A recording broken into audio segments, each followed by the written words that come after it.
So I'm up at 6 in the morning. I have court today. Like I have a warrant out for my arrest, so I have to go to court even though I'm like really sick. I've had the flu for like a week or for like 3 days. And so but I have a warrant out for my arrest, so I have to go. Because there's a stay of execution on the warrant like until today. So like I have to go. But I'm really sick. So like it's my life, man. Like my whole life. Like you don't understand how often I go to this place. Like every week. And I'm so freaking sick. Like it's like I'm like my probation officer told me that like I was refusing to take medication when I saw her. And that's not true. I've never even talked to a psychiatrist ever. And like, so like, I mean, I could get arrested at court, but I have an appointment with the psychiatrist. I'm not trying to not take medication. So they can't say I'm not trying to take it. But the court's like forcing me to take medication because they're saying I'm crazy. They're saying like I'm retarded. Like they're saying like I'm crazy to the point that I'm retarded. Like that, like when I talk, like I don't make sense. That's what my probation officer told me. Like I'm unintelligible. So they can't arrest me because like the judge said the only reason he was releasing me is because like I can't get treatment when I'm in jail. And then my probation officer said I was refusing treatment the last time I talked to her. But like that's not why I skipped court. The reason I skipped court is because I was like I couldn't get away from the toilet. Like I like literally was chained to it. Now I'm not chained to it, but I'm like I have the flu. I'm gonna go make everyone sick. Like so. Like, but that's how the legal system works. Like, you're not allowed to skip court. Like, even if you're sick, like, you have a warrant out for your arrest. Well, I went to court. The judge is lying. Like, he's saying we've had a lot of trouble keeping you in compliance with probation. So you're gonna have to drive to Colorado Springs every week to meet with your probation officer still, and we're gonna have periodic court reviews of your case. And so, like, he's gonna keep me going back to court over and over again. And he said, like, he lied. They've had trouble keeping me in compliance with my probation. Yeah, like in no possible university. So like, I'm not allowed to say anything about like what my actual opinion of these people is. And I mean, they're organized crime, which means, you know. I don't think it occurs to like anyone that's even slightly normal that like a group of child molesters who sell children that are confused about their age into prostitutions can be so powerful that they can do anything they want in a state because they control a legal system that much. And like, I mean, all I'm hearing is you're not following your probation. You're not complying with probation. You're not doing the mental health stuff. You're not doing the mental health stuff. You know, like since I was like a infant and I thought that I was an adult, everyone told me all you have to do is plead insanity. Always do the mental health defense. Always do the mental health defense. And then when I got in trouble for shoplifting as like a 4-year-old, my dad, the first thing he says is, look, we're going to get him a psychologist. We're going to get him a psychologist. And like what I'm telling you guys is that this is what the lawyers do. Like everyone's wondering, like, why do I have to pay millions of dollars for a lawyer? It's because my client was having mental health issues. He needs to go to a psychologist and like he's going to get treatment. He'll be fine. Like he actually did something bad. Like he actually did a crime. He didn't theoretically, we all decided that theoretically someone said you might have committed a crime. We're not sure exactly. We don't actually have evidence of the crime. Like, no, but the FBI did say something in an email that said that you did something. And so we decided that you did something. So like, I mean, what I'm trying to say is child molesters are using our legal system to hurt kids that are sex trafficking victims. Like I got beat up in jail. I've watched people commit suicide in jail. Like I've seen terrible things. Like the police beat me up while I was handcuffed. Like I am a traumatized person. Like I was not traumatized before like the legal system got a hold of me for doing absolutely nothing. The guy did a crime. I didn't do a crime. He actually like you know what the crime is that I'm charged with. He did that crime. It's called a simulated weapon is what he did.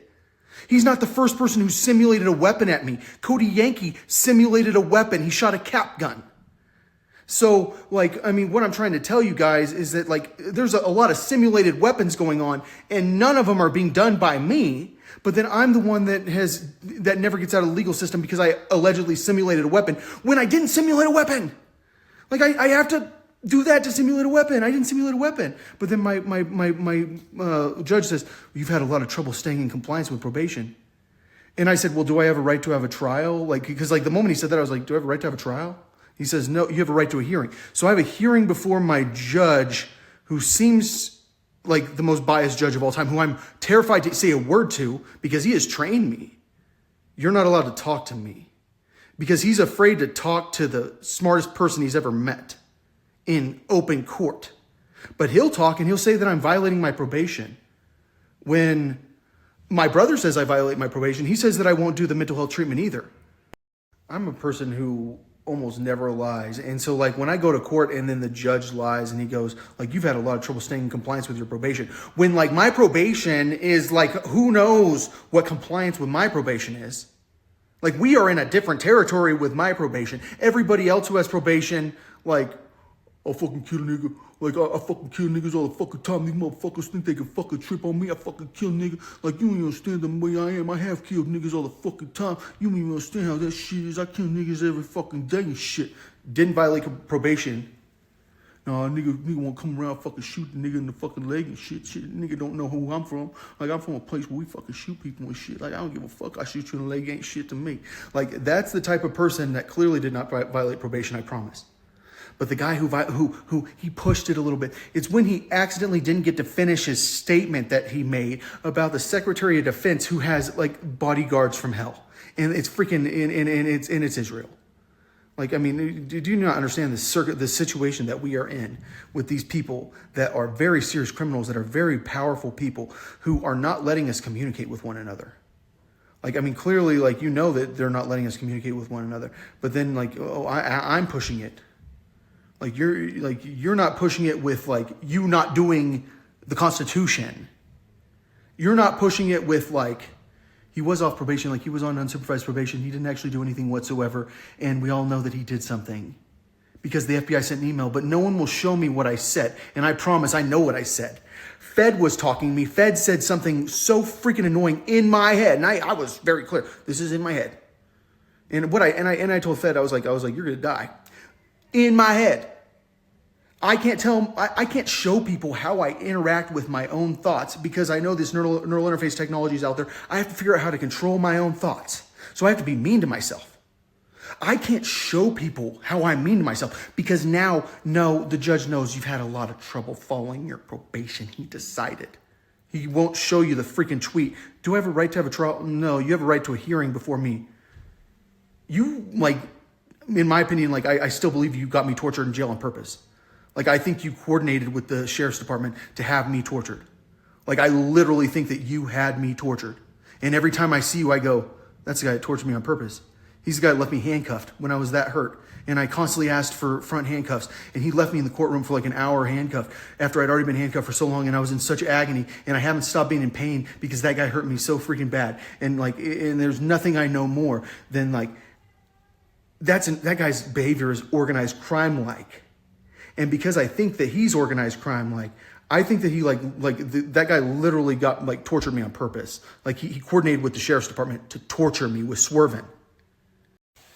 So I go to veterans trauma court, but I'm not a veteran. The closest I am to being a veteran is like when I was like probably like 4 years old. I thought I was a high schooler and there was a military recruiter and I tried to join the military and he said I couldn't join the military because I had asthma. And I didn't understand that I was 4 years old.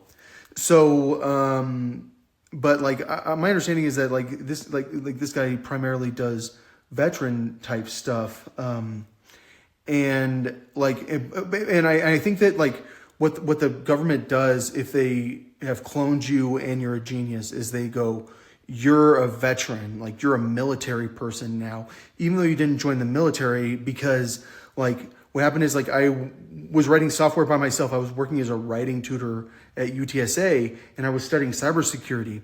And like I was reading this book on my own that I wasn't even assigned for school and I was coding. And then like I got asked to like take a grant from the Department of Homeland Security, but I was getting paid like less than minimum wage. Like I was getting paid like $14 an hour, but the taxes, like they pay you or they tax you at the end. So like when you go to do your taxes, like you owe a ton of money to the government, but you're paid like $14 an hour to write this code. And like, but like the CTO of the NSA and the chief information security officer and like a ton of like station chiefs from the NSA wanted me to write software for them while I was getting paid $14 an hour. And so I guess because they asked me to work for them at one point, they decided that I'm a military person now, not a sex trafficking victim that they know is a genius who has shown up to a job interview with a child there. Like when I talk about how I've proved that like my age was changed by sex traffickers, like that much, like no one will ever doubt that my age was changed by sex traffickers. I've gone to a meeting and sat at a freaking boardroom with a child there, and I didn't know he was a child. And they asked me like all these questions, like every technical question ever, like what's a stack, like what's a I don't even want to do it. Like, I'm not gonna do it anymore. But like when you install a printer, like you have to have, I can't remember the word right now. They asked me like, and now I can't remember because there's a virtual also. No. Yeah, everyone knows what it is. It's a driver. Like, what's a driver? Like, and like, which is, it accesses resources of the operating system. Sometimes virtually, sometimes it's like for like a hardware device. But like they asked me like every freaking question in front of this like probably like a 9-year-old or something, and I like didn't want to work with a 9-year-old. And so like the real reason I didn't want to work at that company is because like I didn't want to work in the dark with a 9-year-old and like some other guy that looked like he was probably like 10 years older than me.